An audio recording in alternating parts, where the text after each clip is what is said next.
Hello students, welcome to your computer class. We were on the chapter number 1, revision tour.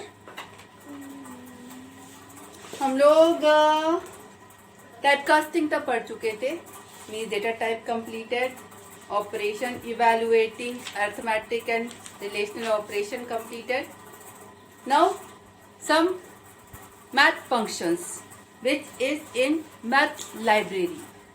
मतलब जब आप कोई भी प्रोग्राम बना रहे हो या कोई भी वर्क कर रहे हो, आपको किसी मैथमेटिकल वर्क की जरूरत पड़े तो आपका पाइथन आपको ढेर सारे मैथमेटिकल वर्क के फंक्शंस प्रोवाइड करता है और ये सारे मैथमेटिकल फंक्शन मैथ लाइब्रेरी में होते हैं. ठीक है, अब आपको इस फंक्शन को यूज करना, बेसिकली इसे मॉड्यूल बोलते हैं, मैथ मॉड्यूल में होते हैं.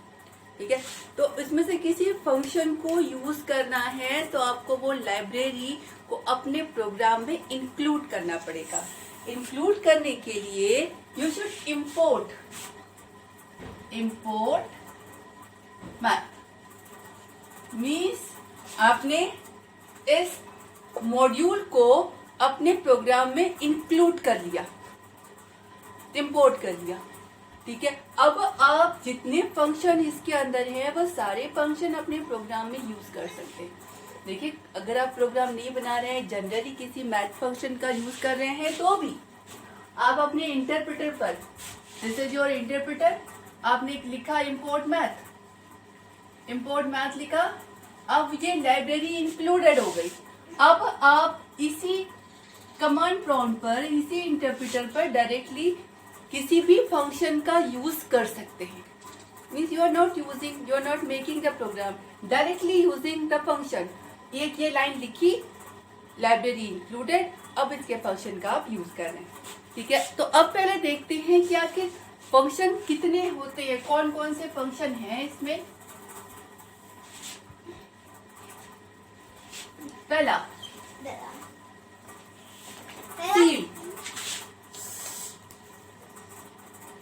C function take a decimal means point वाला नंबर रिसीव करता है और आपका इंटीजर रिटर्न करता है. और इसमें it return the seal. Means अगर हम फ्रैक्शन की बात करें, देखिए 2 और 3 इज द होल नंबर और बीच में आपका 2.1 से लेकर 2.9 तक है. तो 2.1 से लेकर 2.9 के बीच में आप कोई भी नंबर पे सी लिखेंगे, इट रिटर्न द मैक्सिमम 1. तो इट रिटर्न द 3. मीन्स कैसे आप लिखोगे, मैथ डॉट सील. अब इसके बाद आपने कोई भी नंबर, पॉइंट वाला नंबर दिया तो it return the biggest one, highest one. Means this return 40. ठीक है, अब बात करते हैं निगेटिव पर. तो -2 इज लेसर देन -1, राइट. तो अगर आप इसके बीच में, यानी आपने ऐसे दिया -1.1 से लेके -1.9, इसके बीच के नंबर हुए. अब अगर आप सील में इस बीच में कोई नंबर दे रहे हैं तो वो is the biggest number, that is the -1. Means अगर आपने किया math dot seal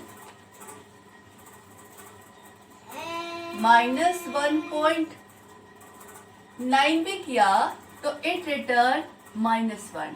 means ceil function take a fractional number and return the biggest in form of a whole number. ठीक है, तो आपका होल नंबर में जो वाला बिगेस्ट हो, आपका -1 -2 में -1 इज द बिगेस्ट, 1 और 3 में 3 इज द बिगेस्ट. तो अगर आप इसके बीच का कोई भी फ्रैक्शनल नंबर देंगे तो वो बिगेस्ट वाली तरफ जो होल नंबर आएगा उसको रिटर्न करेगा. That is the C. Next function is the SQRT.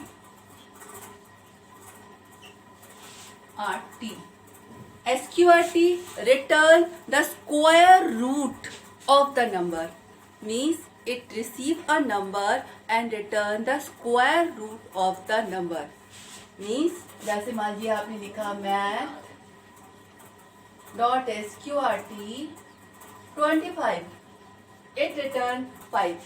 The square root of the 25 is 5, so it returned 5.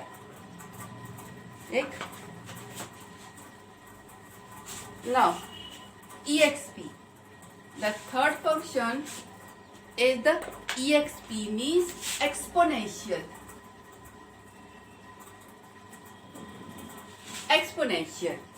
Exponential take a number and return e to the power that number. जैसे आपने दिया math.exp और कोई भी number दिया, मान लीजिए आपने 2 दिया, तो what it return e to the power 2. Exponential of the number it return. Right? Now next function.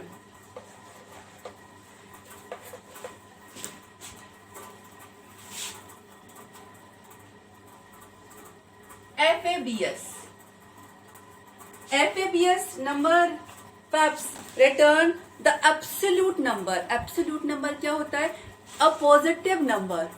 A positive number means अगर आप इसे एक पॉजिटिव नंबर देंगे तब तो ये पॉजिटिव ही रिटर्न करेगा, और अगर आप उसे एक नेगेटिव नंबर देंगे तो it return the positive one. That is called the absolute number. Absolute number is always positive. So it take a number and return either the positive, either take the number is either the negative or the positive, it return a positive number.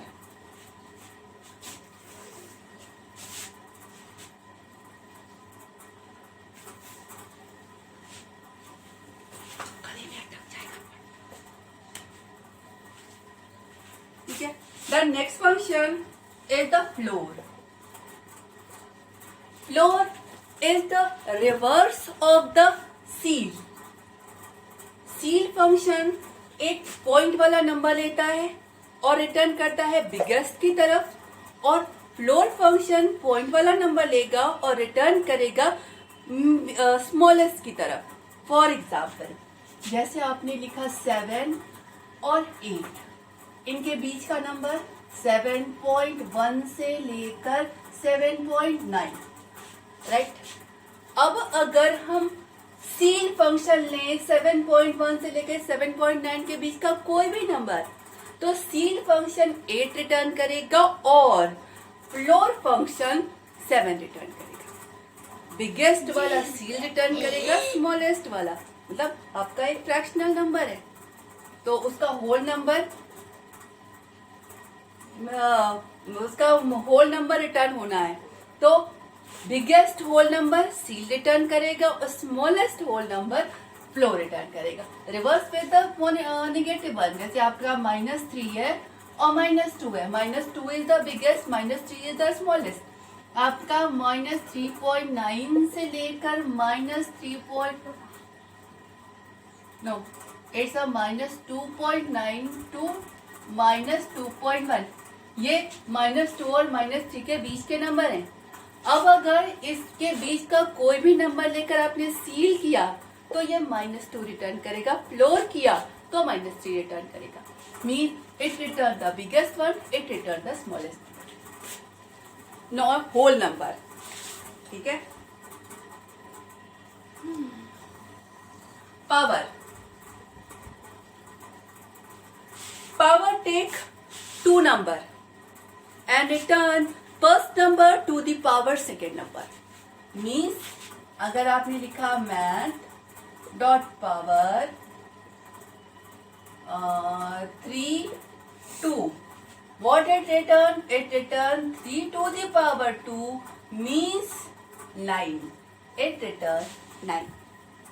Right? Sign.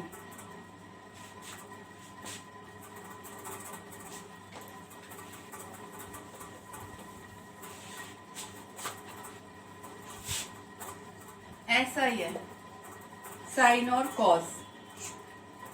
एक function होता है sign, एक function होता है cos, tan भी होता है. Trigonometrical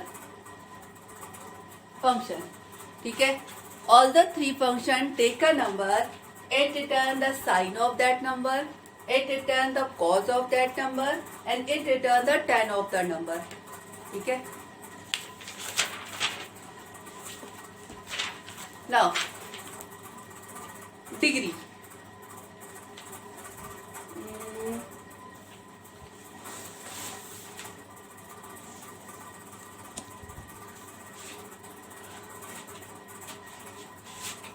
degree छोड़ो, नॉर्मल. फैक्टोरियल. फैक्टोरियल और GCD sufficient one, most common one, बाकी तो बहुत सारे. Factorial function take a number and return the factorial of the number. Factorial क्या होता है? किसी भी नंबर को उस नंबर से शुरू करके 1 तक के बीच में जितने नंबर आए सबसे मल्टीप्लाई करके जो नंबर निकलता है that is the factorial. For example, अगर आप 6 का फैक्टोरियल निकाल रहे हैं तो 6 factorial is 6 multiplied by 5 multiplied by 4 multiplied by 3 multiplied by 2 and multiplied by 1. That is 6, whatever the number, I'm not counting. ठीक है. तो this is the result. This function take a number and return the factorial of the number. ठीक है. GCD function take as much you want. 1 से लेकर चाहे जितने number आप दे सकते हैं. GCD means the greatest common factor. ठीक है. इसको HCF भी बोलते हैं, highest common factor, greatest common divisor, GCD. ठीक है. तो आप इस फंक्शन में अगर आपने एक ही नंबर को पास किया तो वो नंबर खुद का ग्रेटेस्ट कॉमन डिवाइजर है, खत्म हुआ. ठीक है. 2 नंबर पास किया तो 2 नंबर का highest common factor, highest common divisor कौन है? 3 नंबर पास किया तो 3 नंबर का हाईएस्ट कॉमन, मतलब आपकी मर्जी है. You can pass any number and it return the GCD means greatest common divisor of that number. जैसे फॉर एग्जाम्पल आपने लिखा मैथ डॉट GCD, आपने दिया 14, 21,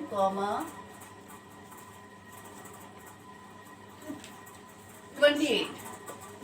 The greatest common divisor of all these numbers is the 7. It returns the 7. 7 से आप तीनों को divide कर सकते हैं. ठीक है. तो this is the greatest common divisor of this number. तो आपका ये GCD function take the number and return the greatest common divisor. Now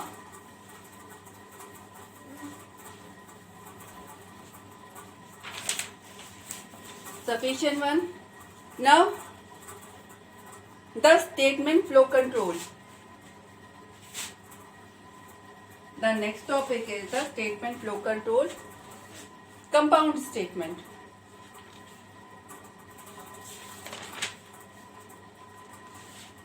Yes, compound statement, simple statement and empty statement.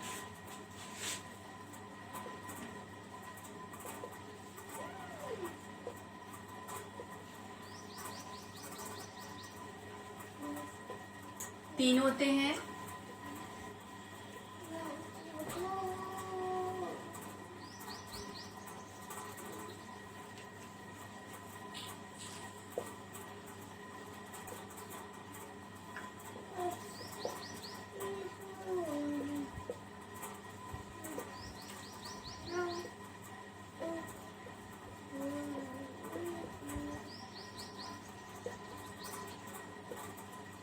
Now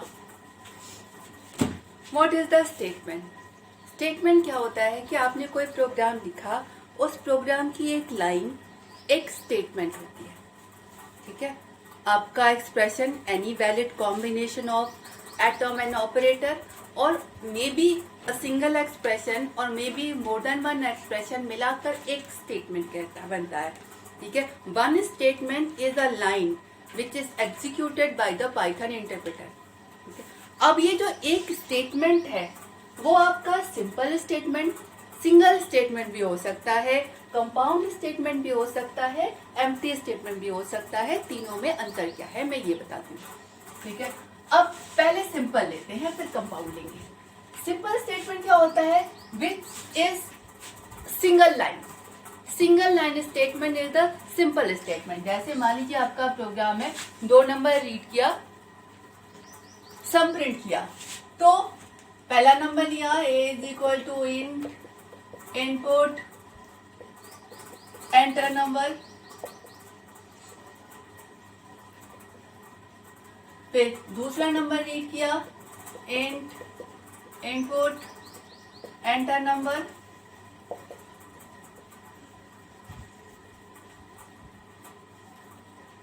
और दोनों को जोड़ा और प्रिंट किया। Print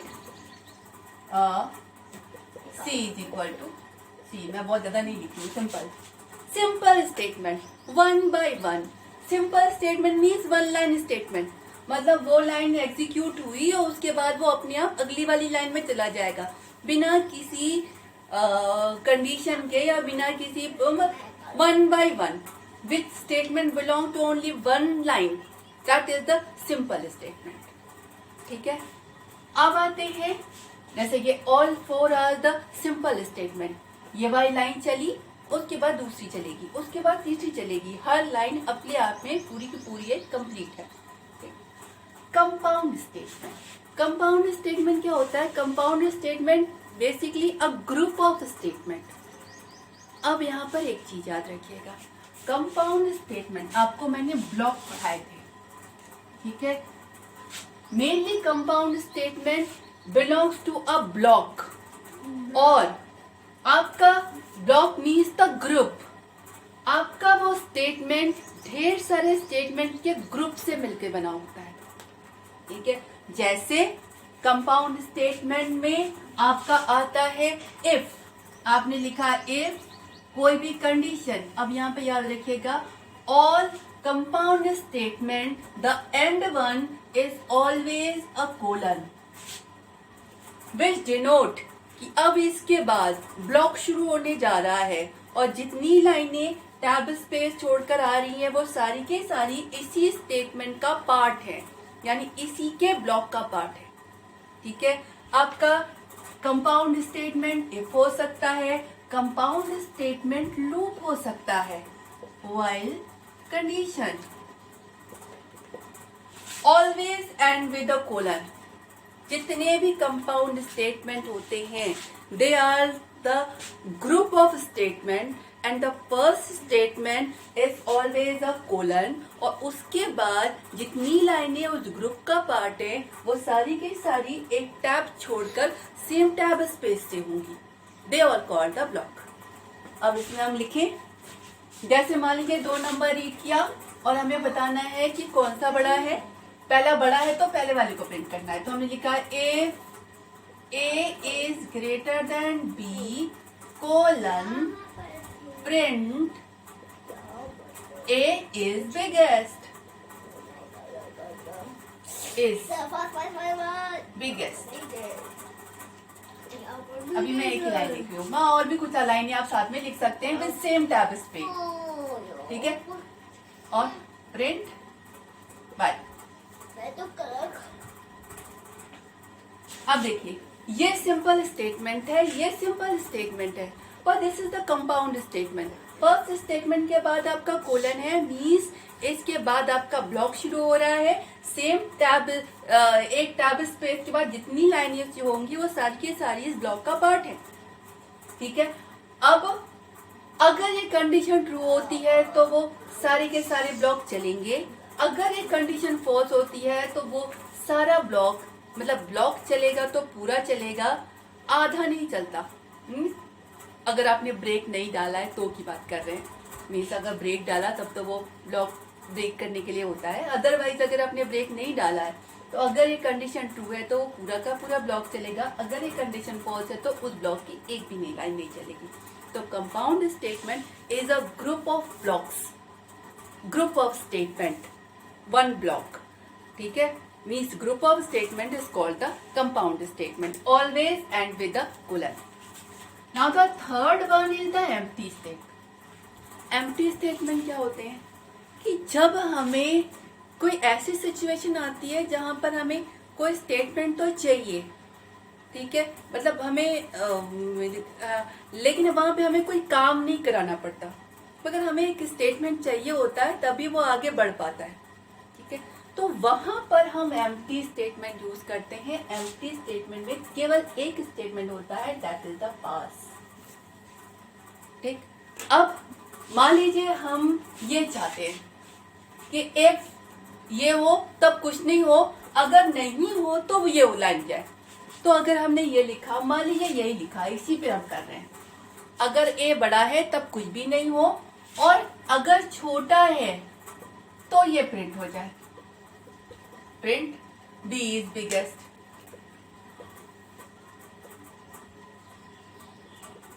अब ये आपको एरर दे देगा क्योंकि उसके अकॉर्डिंग ये कोलन है, तो अगली लाइन एक ब्लॉक के बाद आनी है, यानी यहाँ पे कुछ तो होना है।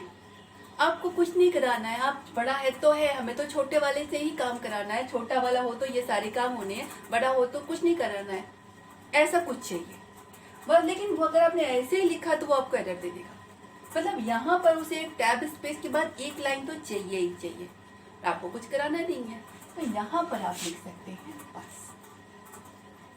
Means where you want a statement but you don't need to write any work, then you have to write the pass, empty statement, to complete the structure of the program. Okay, sufficient one. Okay, thank you.